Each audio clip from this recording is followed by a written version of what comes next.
according to Matthew. Glory to you, O Lord.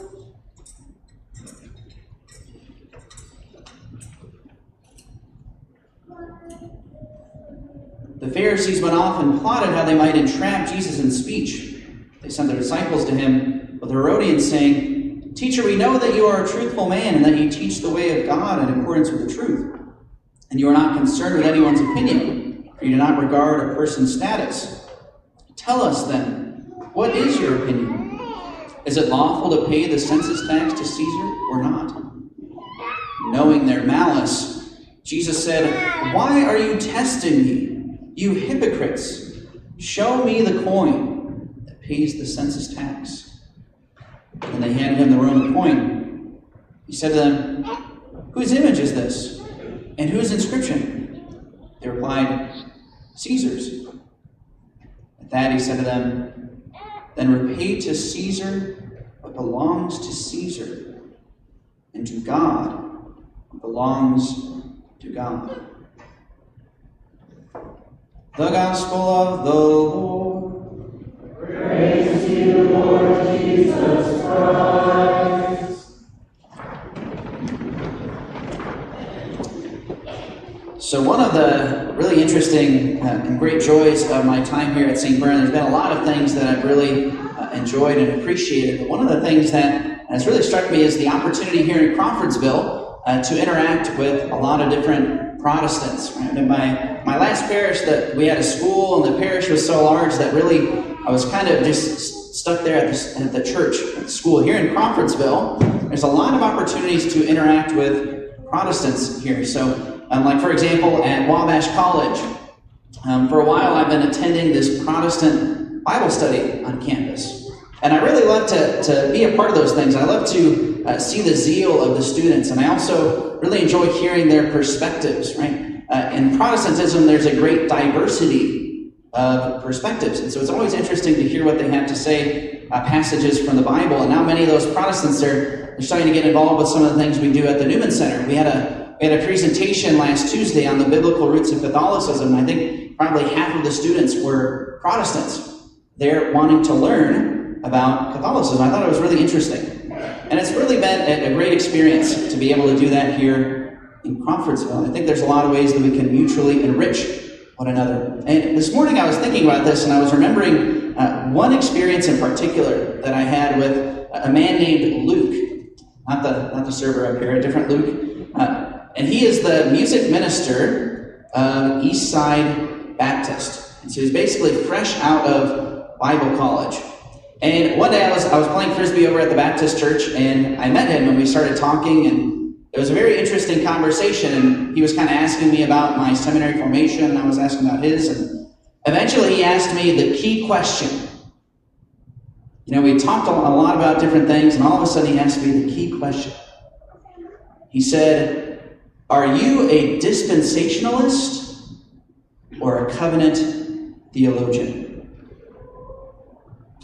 How many of you know the difference between dispensationalists and covenant theologians? All right, me neither. I didn't know at the time, right?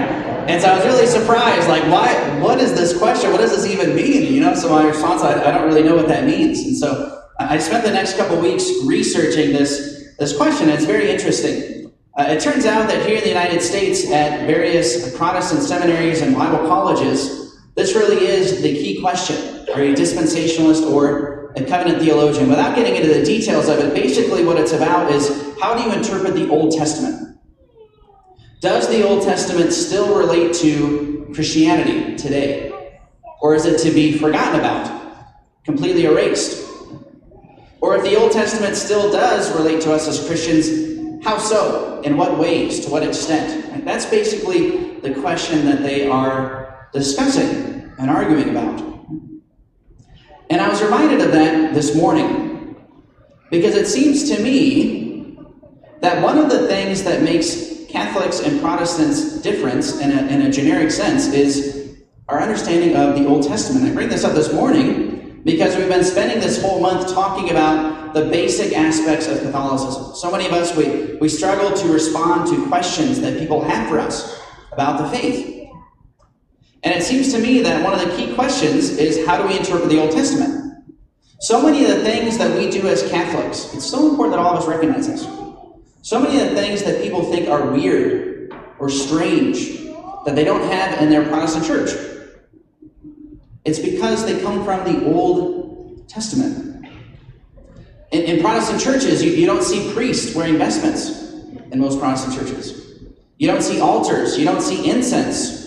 You don't see people wearing veils, right? Etc., etc. So many of these things that seem really strange, it's because they come from the Old Testament. And it turns out that this argument about the Old Testament, it really goes back to the Protestant Reformation. You know, Martin Luther, the first founder of Protestantism, one of his favorite verses from the Bible was from the book of Romans. The book of Romans, St. Paul says that Christ is the end of the law. Christ is the end of the law. And how Martin Luther interpreted that was that when Christ came, he got rid of all of the laws and rituals of the Old Testament. And now it's just about belief in him and receiving his mercy. None of that legalistic and ritual stuff from the Old Testament. That's how Martin Luther interpreted that passage. As Catholics, we don't interpret it that way, because when you say that Christ is the end of the law, that can mean that, yes, he put an end to it, but it also can mean that everything in the law was pointing to Christ. And he was fulfilling it. In fact, the Greek word that's used there, it's the word telos, which means that, at the end. So we as Catholics, we don't believe that the Old Testament is just eradicated. In fact, we take the words of Christ. Christ told the Pharisees and the Sadducees, he said, "Do not think that I came to abolish the law and the prophets," meaning the Old Testament. "Do not think that I came to abolish the law and the prophets. I came not to abolish, but to fulfill." It's the key phrase of Jesus. He didn't come to abolish everything in the Old Testament. He came to fulfill it. And part of the reason why he came to fulfill it is because there were certain prophecies in the Old Testament about what the Messiah would come to accomplish. Perhaps the most famous prophecy about the Messiah, and I'm sure many of you are familiar with this. Many of you have done different Bible studies, or maybe you've had a class in theology, or you watch shows on the History Channel, and you've probably heard this phrase that people will say. They'll say that the most shocking thing about Jesus to his followers is that he did not establish an army. He didn't start a revolution or a war. And the Jews were shocked by this because they were expecting a military leader for a Messiah. How many of you have heard that before? It's very common. It's one of the most basic things you'll hear in a Bible study. Now, Jesus did not start a war. He did not build an army because his kingdom is not of this world. And his army is not the army of soldiers, right? It's the army of angels and saints. And the faith spreads through the power of the Spirit, not by physical force. So many people misunderstood those prophecies, but that was indeed one of the most significant prophecies, that when the Messiah would come, he would be like King David. In fact, he would be a descendant of David. And David was a great soldier. He's probably the greatest soldier in Israelite history, and so people were expecting the Messiah to be like him. And the Messiah was like David, but not in those ways. The kingdom of David, again, you might recall this from last Lent, from our parish Bible studies, that the establishment of the kingdom of David in the Old Testament, it was like the high point of the whole Old Testament.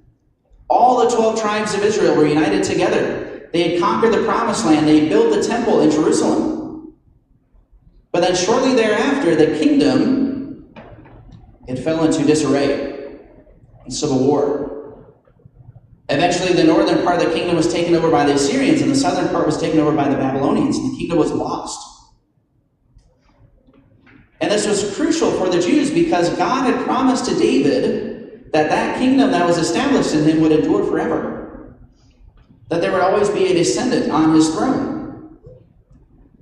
That's why in the Gospels that we hear at Christmas time, that's why they talk about the genealogies of Jesus that go back to King David.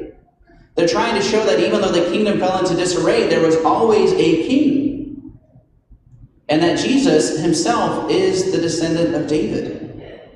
And he is here to reestablish the kingdom of David that had fallen into disarray. And so again, so many of the things that we do as Catholics, where do they come from? They come from not just the Old Testament, but the kingdom of David. Many people wonder why Catholics, why we pay so much honor and attention to Mary. Because in the kingdom of David, the queen of the kingdom was the king's mother. So Christ is our king, and our queen is his mother, Mary. Why do we have priests in the church? Why do we have bishops and priests and deacons? Again, it reflects the priesthood of the kingdom of David. You had the high priest, and then you had the Levitical priests who offer the sacrifice in the temple. And then you had the Levitical servants who basically acted like deacons. They didn't offer the sacrifice, but they assisted. And of course, the way that priests dress in the Catholic Church is similar to how priests in the Old Testament dressed. Many Christians, they wonder, you Catholics, why do you say that when you sin, you have to go to the priest to confess your sins? Why can't you go directly to God? Well, what would you have had to do if you were living in the kingdom of David and you had sinned against God and broken the covenant? You couldn't just go into your room and ask for forgiveness. You had to go to the temple. You had to whisper in the priest's ear the sin that you had committed, so that he was sure that the animal you brought for sacrifice was a sufficient atonement. Your forgiveness came through the ministry of the priest. Why do we have incense and altars and all of these liturgical rituals and rites? Why can't we just all read the Bible and have like an extended sermon on the Bible? Again, because that's not how it worked in the kingdom of David. You encounter God through the ritual of the temple. Just as now, we encounter God through the rituals of the church. The Jews of old were not encouraged to stay at home and read their Torah. They were encouraged to go to the temple and participated in the daily sacrifices. And it's no different with us. Virtually everything that might seem weird or strange, even veils, right? Like this is something that's coming back up in the church today. A lot of people are starting to wear veils again. Where does that come from? It comes from ancient Judaism. The ancient Jews believed that if things were holy and beautiful and mysterious, they should be veiled. So they would veil the bread of the presence. There was a veil separating the Holy of Holies. We as Catholics, we still veil the Eucharist when we bring it out of the tabernacle and the ciborium. Sometimes you'll see tabernacles in churches that have a veil over the door. And of course, women choose to veil sometimes. Because women are beautiful and they're holy. And men, are they not mysterious? Of course they are. But the ancient Jews also believed that when you go into God's presence, when you go into the temple, you should dress differently. And so the ancient Jewish women would veil themselves in the presence of God. Not simply as a sign of modesty or subservience, but as recognition of whose presence they were in front of. Virtually everything we do as Catholics that seems strange or weird, they go back to the Old Testament. They go back to the kingdom of David. As Catholics, we don't believe that everything in the Old Testament is for naught. It was all leading up to what we are doing today. We are literally living out the fulfillment of the Old Testament. We are living out that promise to David. We are the true Jews, is how we see ourselves. That ancient Judaism was leading up to the new covenant, and we are living in that new covenant. Even many modern Jews don't realize this. The Judaism that is practiced today is completely different than the Judaism of the Old Testament, because there's no temple, there's no priesthood, there's no animal sacrifices. So in a mysterious way, we are the true Jews. At least that's how we see ourselves.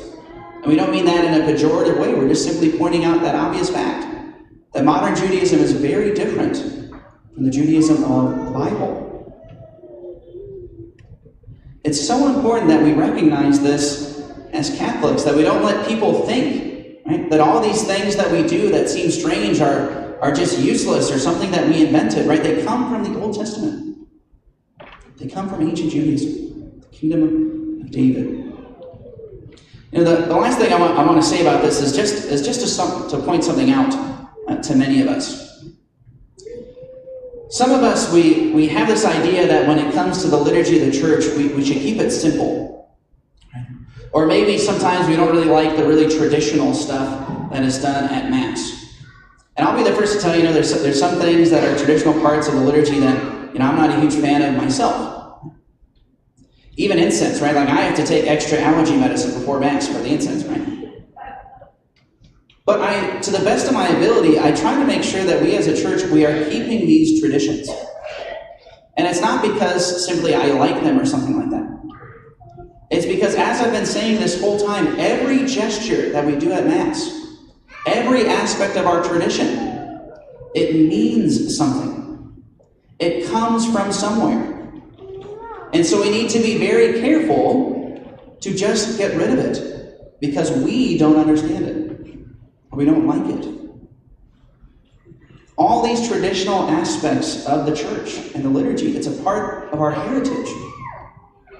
And so we need to treat it with respect and reverence. And be careful not to just get rid of it out of a lack of understanding. So that's one of the reasons why we do some more traditional practices here at our church. And I think it's good for all of us to understand